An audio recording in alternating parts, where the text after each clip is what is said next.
53 برس کی عمر میں آپ نے مکہ سے مدینہ کی ہجرت فرمائی اور 10 برس آپ نے مدینہ میں قیام فرمایا۔ 11 ہجری میں آپ حج کے لیے تشریف لے گئے اور یہ صورت آئی 11 تاریخ کو 11 حج کے ذوالحج، اذا جاء نصر اللہ والفتح۔ اس میں اشارہ تھا کہ میرے نبی آپ کا مشن مکمل ہو چکا ہے، اب آپ ہمارے پاس آنے کی تیاری فرمائیں۔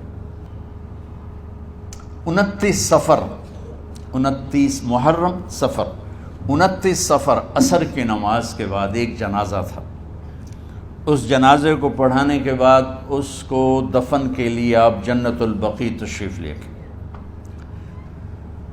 وہاں سے واپس ہونے لگے تو سر درد اٹھا اور وہ درد ایک دم بڑھنا شروع ہوا، اور اس دن باری حضرت عائشہ کے گھر کی تھی، تو آپ گھر میں تشریف لاتے لاتے درد کے ساتھ بخار، تیز درد، تیز بخار، اور 14 دن 12 ربیع 29 30 2 دن یہ اور 12 دن اگلے 14 دن آپ نے بیماری دیکھی، مسلسل سر درد اور مسلسل بخار۔ اور روزانہ آپ جب گھر بدلتے، اس وقت 9 بیویاں زندہ تھیں، تو آپ پوچھتے کل کس کی باری ہے، کل کس کی باری ہے؟ جی میمونہ کی ہے۔ اگلا دن کل کس کی باری؟ جی حفصہ کی ہے۔ کل کس کی باری ہے؟ ام سلمہ کی ہے۔ تو بیگمات نے اس سے سمجھا کہ اللہ کے نبی یہ چاہتے ہیں کہ میں بیماری کے دن عائشہ کے پاس گزاروں، ورنہ آپ کو تو خود پتہ ہے کل کس کی باری ہے، پرسوں کس کی باری ہے، ترسوں کس کی باری ہے۔ تو حضرت میمونہ کے گھر میں آپ تشریف فرما تھے، تو ساری باقی 7 بیگمات جمع ہوئیں اور انہوں نے آ کے عرض کی، یا رسول اللہ، جب تک آپ بیمار ہیں آپ عائشہ کے پاس آرام فرمائیں، اور جب اللہ آپ کو شفا دے دے تو پھر ہماری ترتیب کو آپ دوبارہ شروع فرما دیں۔ تو آپ نے سب کا شکریہ ادا کیا، علی اور عباس کو بلایا، ان کے کندھوں پہ آپ نے یوں ہاتھ رکھے اور آپ کے پاؤں یوں زمین پہ لگ رہے، آپ پورا پاؤں نہیں لگا پا رہے تھے کمزوری سے، یہ پوزیشن تھی اس طرح۔ اور یہ پیر کا دن تھا، آپ حضرت عائشہ کے گھر میں داخل ہوئے اور اگلے پیر کو حضرت عائشہ کے گھر میں آپ اپنے اللہ کے پاس چلے گئے۔ آخری ہفتہ آپ نے حضرت عائشہ کے گھر میں گزارا۔ صحابہ ملاقات کے لیے حاضر ہوئے تو آپ ان کو دیکھ کے رونے لگے اور فرمایا کہ میں تمہیں اللہ کے سپرد کرتا ہوں، اللہ تمہاری حفاظت کرے، اللہ تمہارا ساتھی ہو، آواکم اللہ، حفظکم اللہ، نصرکم اللہ، بہت دعائیں دی۔ آپ کے جانے میں 5 دن باقی تھے تو آپ نے فرمایا مجھے 7 کنوؤں کے پانی سے غسل کرواؤ۔ تو 7 کنوؤں سے پانی لایا گیا مشکیزوں میں بھر کے۔ تو حضرت عائشہ کے گھر میں کوئی ایسا ٹب نہیں تھا جس میں بیٹھ کے وہ آپ نہا سکتے، تو حضرت حفصہ کے گھر سے ٹب منگوایا گیا، آپ اس میں بیٹھے، تہمت باندھا ہوا تھا، کرتا اتارا اور آپ پر 7 کنوؤں کا پانی ڈالا گیا، تھوڑا تھوڑا تھوڑا تھوڑا تھوڑا تھوڑا، تو اس سے بخار کی شدت کم ہوئی اور آپ سر درد کی وجہ سے آپ نے ایسے پٹی باندھی سرخ رنگ کی، اور اس کے بعد حضرت علی اور فضل بن عباس کے کندھوں کا آسرا لے کر آپ مسجد میں تشریف لائے اور آپ ممبر پر بیٹھے اور آپ نے فرمایا لوگوں میرے جانے کا وقت آ چکا ہے، میں نے کسی پر زیادتی کی ہو، کسی کو تھپڑ مارا ہو، کسی کو چھڑی ماری ہو، کسی کا حق دبایا ہو، تو میں اپنی جان کے ساتھ مال کے ساتھ حاضر ہوں، مجھ سے یہیں بدلہ لے لو، آخرت میں میرے خلاف کوئی دعویٰ نہ کرنا، میں آخرت کے حساب کو برداشت نہیں کر سکتا۔ جن کے طفیل لوگوں کا حساب معاف ہوگا، جن کی طفیل، جن کی شفاعت پر لوگ بے حساب جنت میں جائیں گے، وہ روتے ہوئے فرما رہے ہیں کہ میں آخرت کے حساب کو نہیں دے سکتا۔ تو سارے صحابہ رونے لگے، لیکن آپ اپنی بات کو دہراتے رہے، کوئی بھی نہیں اٹھا۔ تو آپ نے ظہر کی نماز پڑھائی، ظہر کے بعد پھر ممبر پر آئے اور فرمایا کہ لوگو یہیں مجھ سے حساب کتاب کر لو، آگے نہ کرنا، بتاؤ میں نے کسی کا کوئی حق دینا۔ ایک صحابی کھڑے ہو، یا رسول اللہ آپ نے میرے 3 روپے دینے ہیں، 3 درہم۔ تو آپ نے فرمایا دینے ہوں گے ضرور، پر مجھے یاد نہیں، بتاؤ کہ کس طرح دینے ہیں؟ کہ یا رسول اللہ آپ کے پاس سائل آیا تھا، آپ سے مانگا، آپ کے پاس تھے نہیں، تو آپ نے مجھ سے کہا تیرے پاس کچھ ہیں؟ تو میرے پاس 3 درہم تھے، تو آپ نے فرمایا تو دے دے، میں بعد میں ادا کر دوں گا۔ تو ہاں یاد آ گیا۔ تو میرے نبی کے گھر میں تو تیل نہیں تھا ایک چھٹانگ جس سے چراغ جلتا، پیسہ کہاں سے آتا؟ تو آپ کے سامنے آپ کے کزن فضل بن عباس کھڑے تھے، آپ نے فرمایا فضل میرا قرضہ ذمے لیتے ہو؟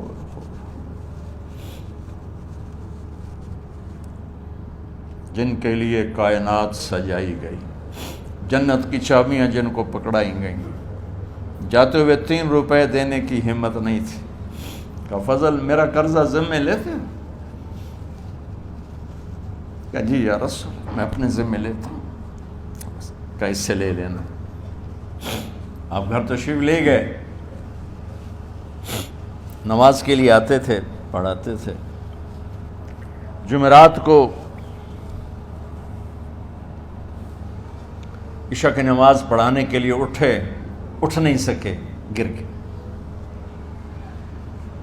پھر اٹھنے لگے، اٹھ نہیں سکے، گر گئے، پھر اٹھنے لگے، اٹھ نہیں سکے۔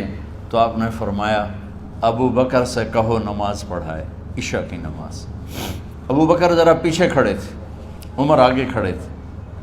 تو لوگوں نے کہا نماز ہی پڑھاؤنی ہے، کوئی پڑھا دے۔ تو انہوں نے حضرت عمر کو آگے کیا، انہوں نے کہا اللہ اکبر۔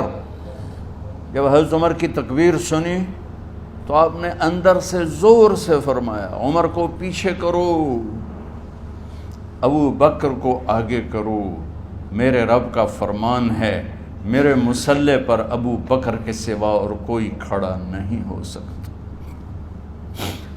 جمعرات کی عشاء، جمعہ ہفتہ اتوار کی 15 نمازیں اور پیر کی فجر کی 16 اور جمعرات والی 17 نمازیں ابو بکر نے پڑھائیں میرے نبی کی موجودگی میں۔ ہفتے کے دن ظہر یا عصر میں آپ علی و فضل بن عباس کے کندھوں پر ہاتھ رکھ کے مسجد میں داخل ہوئے اور ابو بکر نماز پڑھا رہے تھے۔ ادھر محسوس ہوا کہ اللہ کے نبی آ رہے ہیں، تو ابو بکر نے یوں پیچھے ہٹنا شروع کیا ایسے تاکہ مصلی سے ہٹ جائیں۔ تو آپ نے ایسے ہاتھ کا اشارہ فرمایا کہ کھڑے رہو، ہٹو نہیں، کھڑے رہو۔ تو وہ پھر آگے مصلی پر آ گئے۔ تو آپ تشریف لائے اور الٹے ہاتھ ابو بکر کے ساتھ بیٹھ کر آپ نے ظہر یا عصر کی 4 رکعت نماز ابو بکر کی امامت میں ادا فرمائی۔ یہ آپ کی آخری نماز تھی مسجد کے اندر امت کے ساتھ اور تشریف لے کے۔ جمعہ کا دن تھا، جبریل آئے، یا رسول اللہ مجھے اللہ نے بھیجا ہے کہ جاؤ میرے محبوب کا حال پوچھ کے آؤ۔ اللہ اکبر۔ تو اب درد اور بخار دونوں چیزیں تھیں، سر کا درد بھی ہیوی ویٹ تھا اور بخار بھی، تپش۔ تو آپ نے کہا جبریل تکلیف ہے، تکلیف میں۔ ہفتے کا دن پھر جبریل آئے، یا رسول اللہ مجھے اللہ نے بھیجا ہے کہ جاؤ میرے محبوب کا حال پوچھ کے آؤ۔ پھر آپ نے فرمایا تکلیف میں۔ اتوار کو پھر جبریل آئے، یا رسول اللہ نے بھیجا ہے کہ جاؤ میرے محبوب کا حال پوچھ کے آؤ۔ 12 ربیع الاول آ گئی، 632 عیسوی اور 11 ہجری۔ آپ کی طبیعت میں بشاشت آئی۔ تو صحابہ نماز پڑھ رہے تھے، آپ نے دروازہ کھول کے سب کو یوں دیکھا۔ تو حضرت انس فرماتے ہیں ہم سب نماز میں تھے، لیکن جب دروازہ کھلنے کی آواز آئی اور اللہ کے نبی کا چہرہ، تو ہم سب نماز میں یوں ہو گئے، نماز کے اندر ہی سارے اللہ کے نبی کو دیکھنا شروع کر دی، بھول ہی گئے کہ نماز پڑھ رہے ہیں، ایسے گم ہو گئے آپ میں۔ تو آپ نے جلدی سے دروازہ بند فرما دیا۔ یہ آپ کی آخری زیارت تھی اپنی امت کے لیے۔ اس کے بعد آپ اپنے اللہ کی طرف کا سفر شروع کیا۔ تو اشراق کے بعد آپ نے اپنے بیگمات کو بلایا، ان کو بتایا نہیں کہ میں آج جا رہا ہوں، سب سے ملے، سب کو الوداع کیا اور انہیں بھیجا۔ اس کے بعد آپ نے حضرت فاطمہ کو بلایا، جنت کی عورتوں کی سردار، سب سے زیادہ محبوب بیٹی، سب سے زیادہ جگر کا ٹکڑا، دل کا ٹکڑا کا، جس نے فاطمہ کو دکھ دیا مجھے دکھ دیا، جس نے اسے سکھ دیا مجھے سکھ دیا۔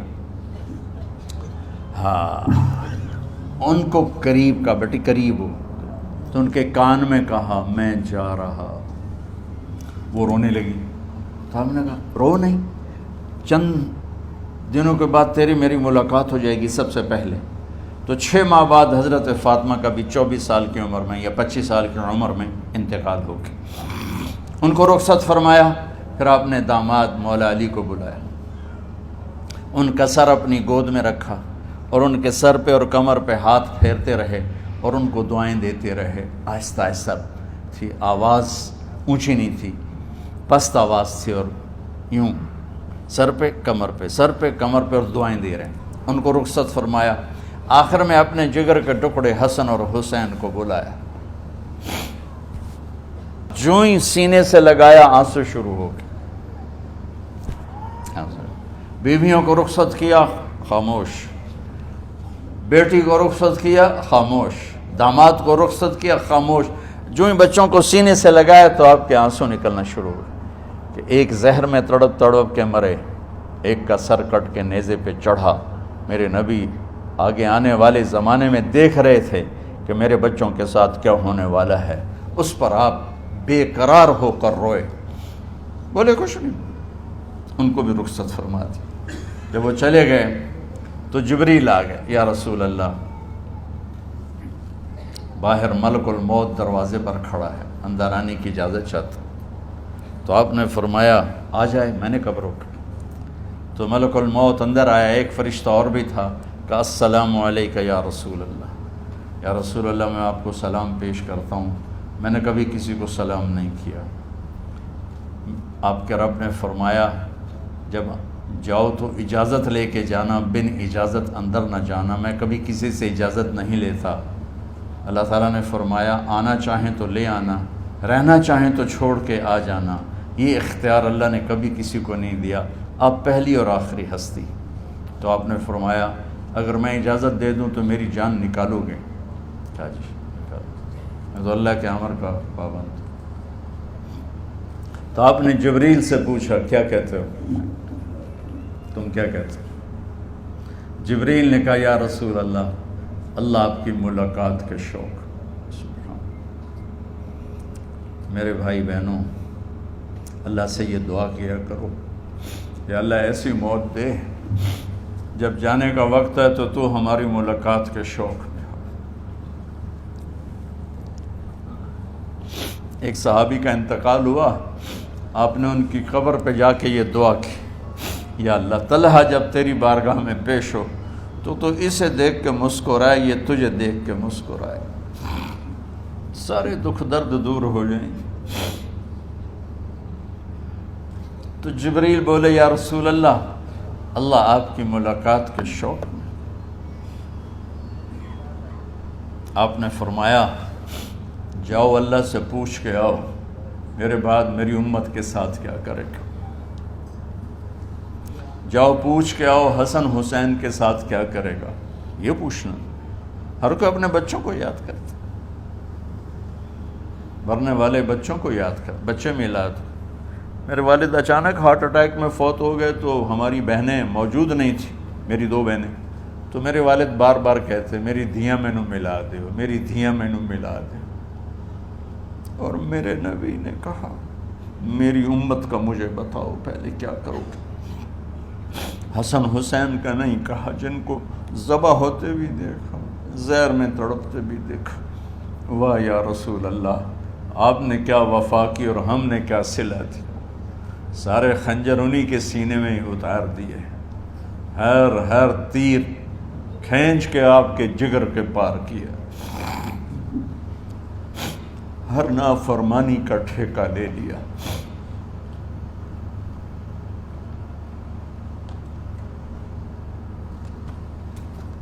آؤ پوچھ کے آؤ میرے بعد میری امت کا کیا کرے گا.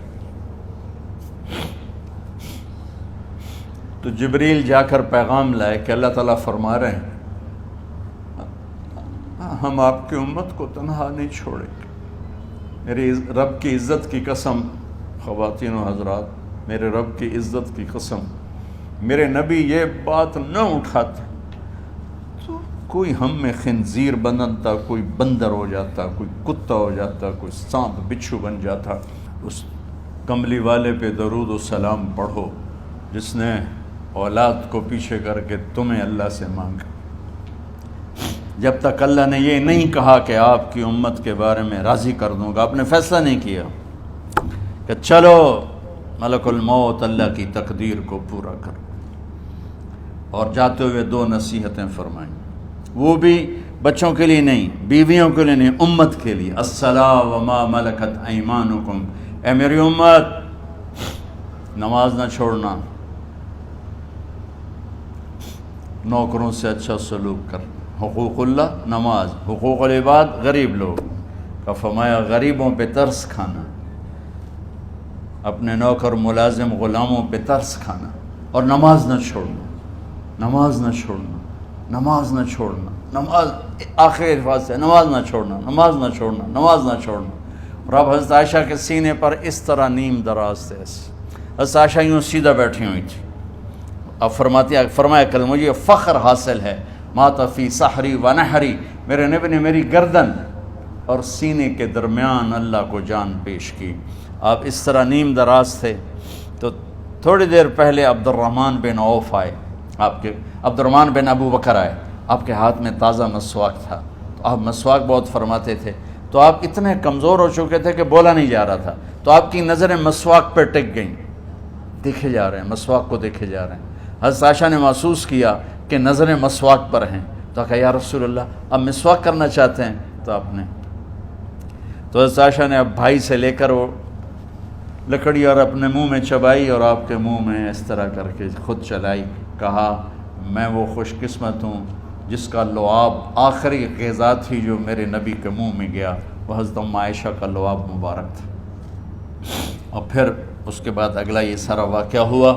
تو آپ نے کہا الصلاۃ وما ملکت ایمانکم، ایک نماز نہ چھوڑنا، ایک اپنے نوکر نوکرانی غلاموں سے اچھا سلوک کرنا، اور پھر اللہم الرفیق الاعلی، یا اللہ بلا لے. جب آپ نے اعلان کیا کہ چلو تقدیر کو پورا کرو، تو جبریل بھی غمگین ہو کر کہنے لگے یا رسول اللہ پھر میرا بھی آج دنیا میں آخری دن ہے، آج کے بعد میں بھی کبھی اس دنیا میں لوٹ کے نہیں آؤں گا. یعنی وحی کے ساتھ آپ کی آنکھیں بند ہوئیں. حضرت عائشہ رضی اللہ تعالیٰ عنہ کی چیخ نکلی تو ساری بیگمات دوڑی دوڑی آئیں. تو آپ کی منزل پوری ہو چکی تھی. تو آپ کو لٹایا گیا اور چادر ڈال دی گئی. ابو بکر رضی اللہ تعالیٰ عنہ اپنی دوسری بیگم کے پاس گئے تھے عوالی، 3-4 میل پتہ چلا. تو وہاں سے گھوڑے پر وہ دوڑتے ہوئے آئے اور آ کر آپ کے ماتھے سے چہرے سے کپڑا ہٹایا اور آپ کے ماتھے پر بوسہ لیا. تو آپ کے آنسو ماتھے پر گرے. کوا و نبیہ واہ خلیلا واہ صفیہ، ہائے میرا نبی، ہائے میرا دوست، ہائے میرا خلیل، ہائے میرا جگر. کہ یا رسول اللہ آج کے بعد آپ کوئی دکھ نہیں دیکھیں. جب آپ درد سے بے قرار تھے اور بی بی فاطمہ رضی اللہ تعالیٰ عنہ ساتھ بیٹھی تھیں، تو آپ کی بے قراری کو دیکھ کر وہ رونے لگی کہ ہائے میرے ابا کا درد، ہائے میرے ابا کا درد. تو میرے نبی نے کہا ما علی ابی کی کرب بعد اليوم، بیٹی آج تیرے باپ کے دکھ کا آخری دن ہے، آج کے بعد کوئی دکھ نہیں دیکھیں گے. تو صدیق نے کہا آپ آج کے بعد کوئی دکھ نہیں دیکھیں گے. اب تشریف لے گئے مسجد میں. تو کوہرام مچا ہوا تھا، کچھ گمسم تھے، اور عمر رضی اللہ عنہ تلوار اٹھائے ہوئے تھے. جو کہے گا اللہ کا نبی فوت ہوگا میں سر اڑا دوں گا، وہ فوت نہیں ہوئے، وہ اللہ کے پاس گئے. ایک جنونی کیفیت پیدا ہوگی. وہ واپس آئیں گے، سارے کفار سے جہاد کریں گے. تو ابو بکر ممبر پر آئے، کہا عمر بیٹھ جاؤ. عمر کہنے لگے نہیں بیٹھتا، انکار نہیں بیٹھتا، اور تلوار ایسے. سبحان اللہ، واہ صدیق واہ. آپ نے ممبر پہ کھڑے ہو کر کیا سونے سے بھی لکھے جائیں تو کم ہے، قیمت اس سے زیادہ ہے. میرے صدیق نے کہا لوگو من کان یعبد محمدن فإن محمدن قد مات، جو محمد کی پوجا کرتے تھے تو آج محمد کو اللہ نے موت دی تھی۔ ومن کان یعبد اللہ فإن اللہ حی لا یموت، اور جو اللہ کی پوجا کرنے والے ہیں وہ یاد رکھو ان کا اللہ زندہ ہے، موت سے پاک۔ پھر آپ نے انک میت وانہم میتون، میرے محبوب آپ کو بھی موت آئے گی اور ان سب کو موت آئے گی۔ حضرت عمر فرماتے ہیں جب میں نے یہ آیت سنی تو میں یوں نہیں گرا، ایسے گرا سیدھا، ٹانگوں سے جان نکل گئی تو یوں گرے ایسے یوں، اور کہنے لگے مجھے یقین ہو گیا کہ موت آ گئی اور اللہ کے نبی ہمیں چھوڑ کے چلے گئے۔ غسل کون دے، کیسے دے؟ اہل بیت نے غسل دینا تھا۔ آپ کے کپڑے اتار کے غسل دیا جائے یا جو آپ نے کپڑے پہنے ہیں اسی میں غسل دیا جائے تو پریشان ہے، کیا کیا جائے؟ سب پہ اونگ طاری ہو گئی، ایک دم سب کو نیند آئی اور غیب سے آواز آئی کہ ہمارے نبی کو کپڑوں سمیت غسل دیا جائے۔ آپ کے بدن مبارک سے کپڑا نہیں اتارا، کوئی اتارے نہیں، تو اس آواز پر سارے بیدار ہوئے۔ تو حضرت عباس، فضل بن عباس، شقران آپ کے غلام، اور اسامہ بن زید اور علی بن ابی طالب آپ کو غسل دینے والے تھے۔ حضرت علی آپ پر پانی ڈال رہے تھے اور فضل بن عباس جسم کو مل رہے تھے، اور حضرت علی ساتھ ساتھ روتے ہوئے یا رسول اللہ آپ نے ہی ہمیں صبر کا حکم دیا، اگر آپ ہمیں صبر کا نہ کہتے تو آج ہم دنیا کو رو کے دکھاتے، اور آج ہم دنیا کو اپنا غم دکھاتے کہ کس طرح غم کیا جاتا ہے۔ اور یا رسول اللہ آپ کے جانے پر وہ نقصان ہے جو قیامت تک نہ پہلے ہوا نہ بعد میں ہوگا کہ آپ کے بعد نبوت کا دروازہ بند ہو گیا۔ اس طرح پانی بھی ڈال رہے تھے اور روتے بھی جا رہے تھے، اور فضل بن عباس وہ آپ کے پہلو بدل کر ہاتھ مل رہے تھے، ہاتھوں سے مل رہے تھے۔ قبر کے کھودنے کا وقت آیا تو وہ لحد ہوتی ہے، کھڈا کھود کے پھر سائیڈ میں کھڈا کھودا جاتا ہے، اور ایک ہوتا اسٹریٹ جیسے ہمارے یہاں ڈال کے اوپر وہ سلیب ڈال دیتے ہیں، تو کیسے بنائی جائے؟ تو ابو طلحہ رضی اللہ تعالیٰ عنہ قبر بناتے تھے وہ والی لحد والی، تو فرمایا جو پہلے آ جائے گا نا وہی قبر تیار کر لے۔ تو ابو طلحہ پہلے آ گئے تو لحد والی قبر تیار کی گئی، اور آپ کے کفن دینے کے بعد وہی وہ سب چلے گئے۔ اس کے بعد باری باری اہل بیت، ان کی خواتین، ان کے بچے، پھر مہاجرین، ان کے خواتین، ان کے بچے، ان کے نوکر، پھر انصار، ان کی خواتین، ان کے بچے، ان کے نوکر۔ تو پیر اور منگل یہ 2 دن سارے گزر گئے، اور منگل کو عشاء کے بعد جا کر یعنی بدھ کی رات آپ کی تدفین کا وقت آیا۔ تو جب آپ کو قبر میں اتار دیا گیا تو مغیرہ بن شعبہ رضی اللہ عنہ کھڑے تھے، انہوں نے اپنی انگوٹھی اتار کے اندر پھینک دی لحد۔ تو پھر کہنے لگے علی کہ میری انگوٹھی نیچے گر گئی ہے، اٹھا لوں؟ ایک بہانہ کیا نبی کو بوسہ لینے کا، انگوٹھی پھینک کر فرمانے لگے علی وہ میری انگوٹھی گر گئی ہے، اٹھا لوں؟ سب دیکھ رہے تھے کہ پڑی ہوئی کہاں اٹھا لو، تو انگوٹھی کیا اٹھانی تھی، نیچے جا کر اللہ کے نبی کو لپٹ کے اور دھاڑ دھاڑ رونا شروع کیا، سب صحابہ کی چیخیں نکال دی۔ انگوٹھی تو ایک بہانہ ہی تھا، آخری شخص جس کا جسم نبی کے جسم سے ٹچ ہوا وہ مغیرہ بن شعبہ ہیں۔ تو پھر سب نے شور مچایا کہ باہر نکالو، باہر نکالو، باہر نکلو، باہر نکلے۔ تو اینٹیں لگائی گئیں، پھر مٹی ڈالی گئی۔ تو جب واپسی ہوئی تو حضرت انس گزرے تو حضرت فاطمہ کھڑی تھیں، طابت نفوسکم ان حسیتم علی رسول اللہ التراب۔ انس کس جگر کے ساتھ تم نے نبی کو مٹی میں چھپا دیا، کس جگر کے ساتھ تم نے نبی کو مٹی میں چھپا دیا۔ اللہ سے ملا دے۔ قبر دیکھنے کو خوفناک ہے، اگر اللہ راضی ہے، جب کبھی قبر سے ڈر لگتا ہے، بہت ہی لگتا ہے، تو خیال آتا ہے اگر اللہ راضی ہے پھر تو مسئلہ ہی کوئی نہیں ہے، چونکہ اللہ نے اپنے محبوب کو بھی قبر میں اتارا۔ یہ نہیں کہا کہ ایک خوبصورت بیڈ روم بنا کے اس میں لٹا دو، کہا قبر میں اتارو۔ اگر اللہ راضی ہے تو مرنے والی ہو یا مرنے والا ہو تو مزے ہی مزے ہیں. ہاں یہ سارے دعا کرو کہ جب ہم دنیا سے جا رہے ہوں اللہ ہم پہ خوش ہو، اللہ ہم سے راضی ہو.